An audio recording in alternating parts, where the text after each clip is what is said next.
Yes, we are back with Essentials, and this week we are looking at 5 essential trap albums. I know this video is going to get David Rowe shaking in his boots, tingling some might say, but we are here to do a 5 essentials trap albums video. Trap is a genre of music that is obviously derived from hip hop, really started to become quite the thing in the 2000s. You do have to mention artists like Gucci Mane, Young Jeezy, T.I., among many others as well, for really paving the way for a lot of what was to come in the 2010s and beyond. And mentioning those artists there, I actually won't be including them in my 5 essential trap albums actually. Not anything against those artists, but I just have 5 others that I would like to mention over it instead. It really started to become quite the thing in the mainstream later into the 2010s. You've got so many artists that had huge hits, and trap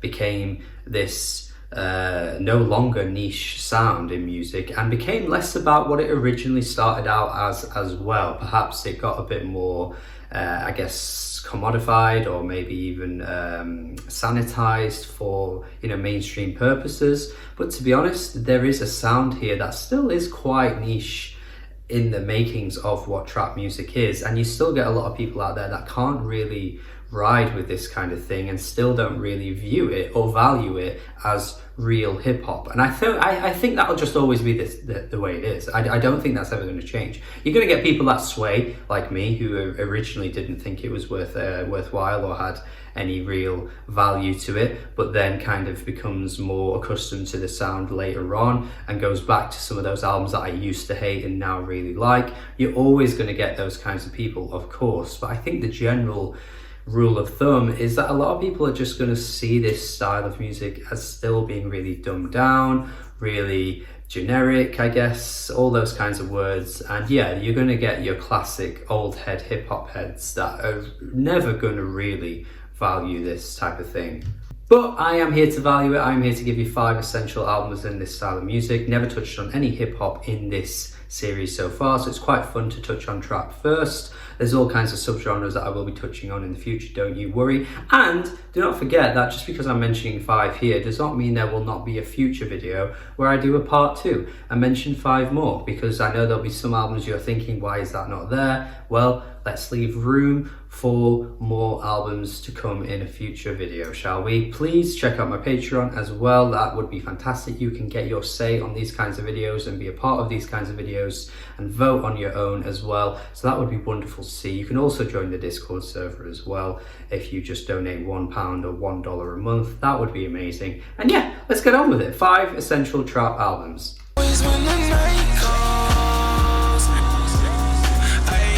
So we're starting off with quite an obvious one, a turning point for a lot of people, including myself actually, which is why I think this has that spark about it that makes it being the first one mentioned here. Because I know for me and many other people, this was the album where people were like, oh, suddenly trap music is good, which is not true and was never true. But I do think what Travis Scott was doing on Rodeo was truly sensational and truly a moment in music that needs to be celebrated, because the way he fused these psychedelic sounds together with this style of music was something to behold. And I know there are people out there that are very traditional to the sounds of trap and the style of trap, look at this kind of thing and go, I don't think this is real trap, or this is quite traditional trap. There aren't necessarily, the qualities that you get in usual trap music like Gucci Mane, that kind of thing. They do look at this album in that kind of way. I've heard conversations about this before, but the fusion of sounds, the styles, is really quite something special. And the way he locks you in with his vocals, his melodies, the wonderful melodies he comes up with, the progressiveness of the tracks, the way that they transition, the way that they move forward, like on 90210. The feature list is fantastic on this album too. Like, so much about this album just feels like a huge event. It's like the event of trap music. It's like the star of trap music in that sense. It just brought something totally different to the table and had a huge influence as well. And let's not forget the influence that Travis has had on mainstream music in pop and rap as a whole. Like it's incredible, his influence, to be honest with you. And yeah, that's kind of how this ends up being here. I serve the bass, I serve the bass. I serve the bass, I serve the bass. The same year as Rodeo, we are given DS2 by Future. What a year. These two albums coming out in that same year is quite special, to be quite honest with you. And Future is the godfather of this sound, really. I think he has been a mainstay in the 2010s. He's collaborated with so many artists and had so many huge hits in features as solo as well. And I think DS2 is the one that you have to mention for him. I mean, you could mention a few of his albums actually, or mixtapes. I'm sure there'll be people out there that would prefer to see Monster on this list, but I'm gonna go with DS2 because I just think there's something, again, that feels so eventful about this album. From the opening lines to this album with I'm not going to say it, but you know the line. That just from there on, the kind of character that he portrays, or the kind of person that he presents to the world, is just so flawed and questionable. But I don't know, I think there's something about it that just makes it so interesting, the way he presents these lyrics.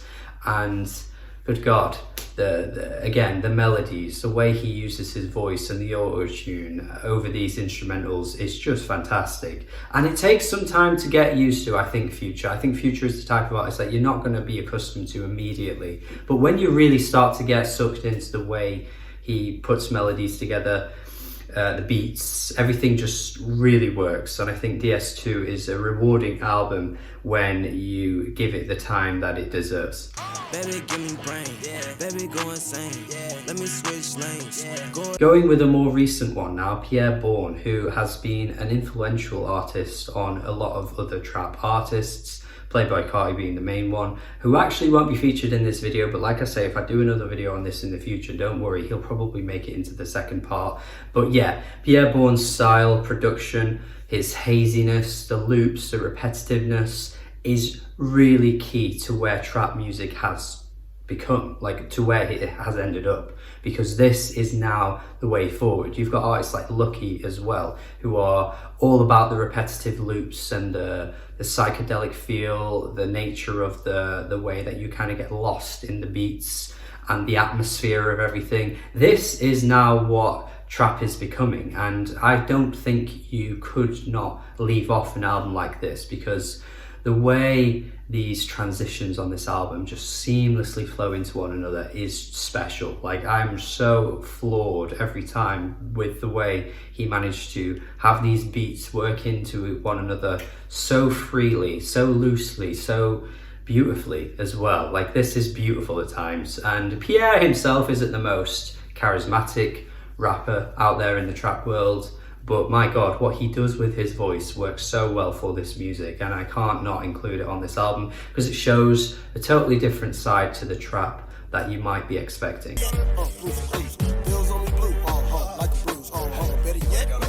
A bit of a curveball here, but I like to include albums or mixtapes that aren't necessarily going to be on your average list, because sometimes it's more exciting to give a wider range of essentials. You know, you've got your mainstream famous ones, but then you've got lesser known ones too. And Ski Mask is no lesser known name, by the way. He is certainly a recognizable name, but I don't think this one would be in many people's first 5 albums when it comes to trap music. However, I can't not include it because recently I've been playing this album to death, and I've been so hyped every time I put it on. I do want to mention that this is the reloaded version of You Will Regret, which I know was its own thing initially, but then he added 3 more songs. But the reason why I want to mention this reloaded version is because how can you not have Catch Me Outside as an essential trap song? Good God, what a banger. the danciest trap song you're probably ever going to hear.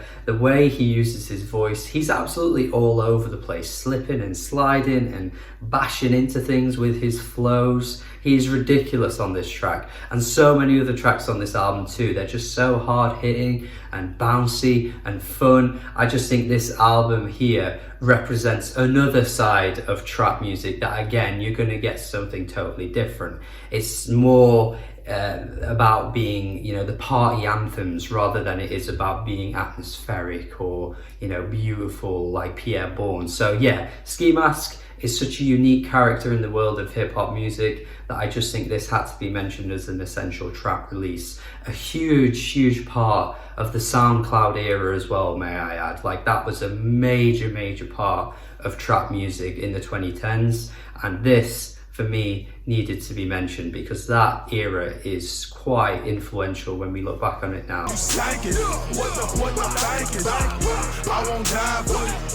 And good God, speaking of influence, we might have the most influential one of them all. Waka Flocka Flame, Flockaveli. Good God, does this album go hard in the paint, as he says, as he tells us on this album. Wow, just start to end, the most fiery, raging, banging trap songs you will ever hear, and it never slows down and it never lets up or it never gets disappointing at any point. Every track smashes you in the face. His vocals are just so fiery and raging and loud and in your face, and the beats absolutely take you out every single goddamn time. This is one of the hardest albums I think you'll hear of all genres ever, and let's not act like this man didn't pave the way for so much in the 2010s, because he bloody did. Everything he was doing on this album became the next big thing. He was doing things that, you know, we didn't really see in the mainstream yet, really, and then as soon as he came about, he just fired everything out of the way and bulldozed everyone out of the way and showed everyone how it's done. And this album is super important to the world of trap music. But even if it wasn't important to the world of trap music, it would still be on this list because it sounds ridiculous. It's ridiculous. His voice, his energy, the energy of the tracks from start to end is just ballistic. It is a ballistic album, and my God, how could I not include it in the 5 most essential trap albums for me ever? But yeah, there we go, there we have it. That is my 5. These aren't necessarily the 5 best or the 5 most important or the 5 greatest trap albums of all time. That's not what these videos are about.